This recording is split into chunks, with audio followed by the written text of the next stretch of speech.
Good afternoon. Yesterday we went to my dad's house and picked this 5-gallon bucket of pears. He has about 4 pear trees in his backyard, so I definitely could have got more than just this 5-gallon, but this is the first time I've ever canned pears, so I said let me just start with this. He still has a whole bunch that's not even ripe, so I could go back next week if I wanted more. But my idea for this bucket is I'm just going to do the basic canning of where you peel it, quarter it, and then can it in a light syrup. I'm also thinking about making a couple jars, adding a little brandy to make brandy pears like I did with brandy cherries and brandy peaches. And then I might do this. He mentioned you can make pear sauce like how people make applesauce, and that sounds intriguing too because I really do love applesauce and I actually do like pears. I just don't eat them as much because I never see them at the grocery store. I didn't know my dad had pear trees, so it's just not something I really ate a lot of. So I don't know, we'll see. I know I love the taste of pears. I've had canned pears growing up. It definitely seemed like a staple at our cafeteria at school to always have like a half of a canned pear on the plate. So I definitely know that I love pears. I just, as an adult, haven't really ate them that much. So I'm kind of excited about having this opportunity to can a whole bunch to eat during the winter when I feel like some fruit. There are several ways that you can clean your pears. Like you can use a paring knife to cut off the skin. I've seen people blanch them and then peel the skin off.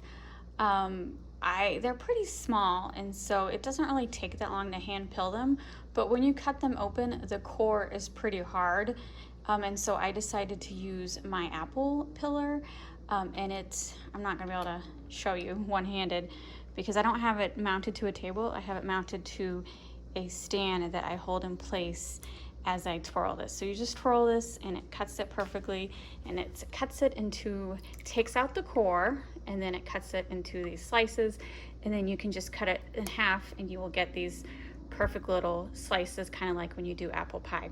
But I've decided for now I'm just going to leave I'm probably going to can it whole like this because I am worried that if they're too thin like this, maybe they'll get soft easier, and I don't want them to be too soft. So I'm thinking I'm just gonna can them like this. And so this is water with lemon juice. I do like 1/4 of a cup for every 2 cups of water.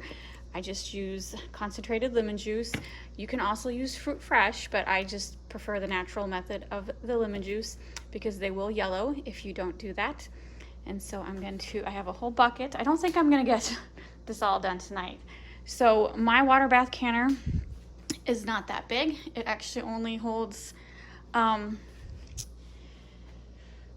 5-quart jars, so I'm just going to do one batch tonight of whatever 5-quart jars will hold, and then tomorrow I'm probably going to try my hand at the pear sauce. So this video will probably just be canning the pears in a simple syrup.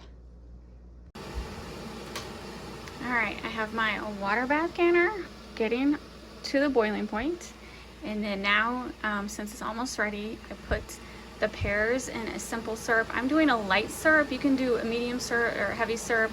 This is all in the ball canning book. If you don't have a ball canning book, I suggest you get one.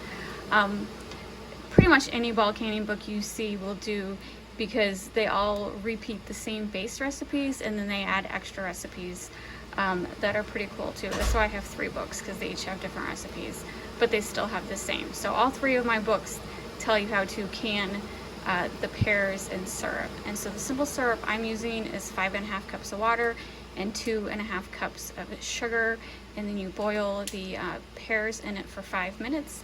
Put them in your hot jars. The quart jars you water bath can for 25 minutes, and the pint jars you water bath can for 20 minutes. Alright, I am doing the quart jars. I'm also doing some pint jars because that's not enough to fill a quart jar. And so then I fill it with the pears, and then I add juice to reach the headspace. I gotta add a little more juice to reach a 1/2 inch headspace, and then debubble it, wipe the rim, and then put it in the water bath canner, and then onto my next jar. And So I was thinking I was gonna do like all 5 jars at once, but it's just taking forever for me to pill them. So I'm doing it in batches. I've already been at this for 3 hours. So, so far the pears have been the hardest thing I've had to can so far. I mean, technically they're easy to can because it's just a simple syrup, but the prep work, pilling all the pears, timing everything perfectly, it's a little harder than I was expecting. Good morning. It's the next morning and I am checking my pears, and they all sealed. So I have 4 quart jars and 2 pint jars, and I did the entire 5-gallon bucket. This is all I got. I guess I really thought I would get more, but when I cooked the pieces in the syrup, for 5 minutes, that's like the hot pack method, they shrink down a little bit. So if you did the cold pack method, it probably wouldn't hold as much, and maybe I would have got more jars, but I'm perfectly fine with it just being this mini jars. I just didn't have any extra to make sauce or brandy pears or anything, so maybe I'll be making another trip to my dad's next week. So altogether, it took me 4 hours to do that entire 5-gallon bucket. So the most time-consuming part of it was the pilling process. I am so glad I have an apple piller. I feel like that was the fastest way. The only thing I'm concerned about is the slices are pretty thin, and will they hold their texture over time? I'm not for sure. So if you're like intending to bake them in a pie, I guess it doesn't really matter. But if you're intending to just snack on them, you really don't want mushy pears. But this is the first time I've ever canned pears, so I'm not for sure what's gonna happen, but I definitely think it was worth the work. And so I did the apple. If you have an apple pillar like mine, it'll leave the apple in one whole piece. They're just like ribbons. Basically, it's a big pear ribbon, and I did keep them together, but once you cook them, it still stays in one piece. It just it's not always perfect, and so that's why it looks like a whole bunch of slices, but really it's just the ribbon pears just all over the place. But I think it looks pretty darn cool, so I'm okay with that. Like I said, I don't know, am I gonna just eat them plain, or am I gonna make like an apple or a pear crisp? I don't know. I haven't thought that far. I'm just happy to have 6 jars on my shelf. And also, if you watched my channel, my sister had picked me up a whole bunch of vintage jars at an estate sale. And this one's not vintage, but the rest of these are vintage. You see how this one's a little square? You don't see those like that much. And they all sealed perfectly. So if you're using vintage jars, the only thing, you just look them over to make sure there's no cracks. You want to fill the rim to make sure there's no cracks. And if there's not, then they're perfectly safe to use. And so I don't know how old these jars are, like 20, 30, 40 years. Some of them are pretty cool. Like this one has like the, what's it called? Measurements on the side. Like jars you buy nowadays, I haven't seen any with measurements. That's a ball. There's a couple with like the Liberty Bell on them. I think they're cool. So I will have to say this one's just a cure. I have been giving some of my fruit and veggies away for my friends, but I won't be giving any of these jars away. And this, I think this is one of the, this has some picture of fruit on it.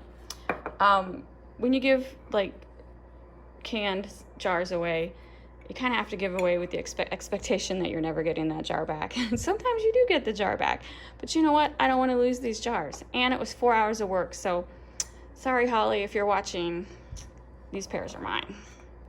Not giving these away. So, anyway, it was fun for me to use vintage jars. I didn't have to go to the grocery store and buy more. And I still have like 24 of these big jars left.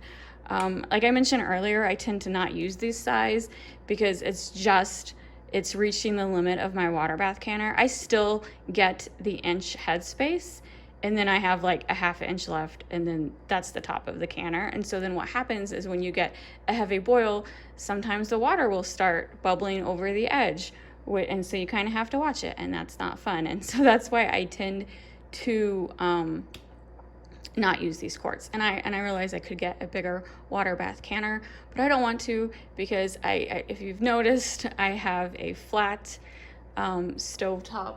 What is it called? Ceramic stovetop. Is that what they're called?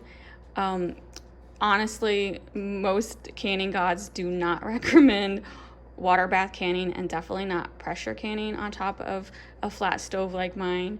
But I've also read tons of stories that you can do water bath canning, no problem.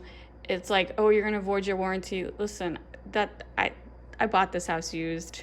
That stove came with the house. There is no warranty. I am not worried about it. I've been water bath canning on it for years with no issue. But I don't know. I would worry that a bigger pot would be way too much weight for that 20-year-old stove. But I do have a camp stove for outside if I ever do decide to experiment with pressure canning. And I have read that you can get like a little like portable stove if you wanted to do it inside. But what I'm doing works, and I will do quartz. It's just have to sit there and watch it from bubbling over the whole time. That's all, just a little extra step. So I'm rambling again. So you know what? I gotta get dressed.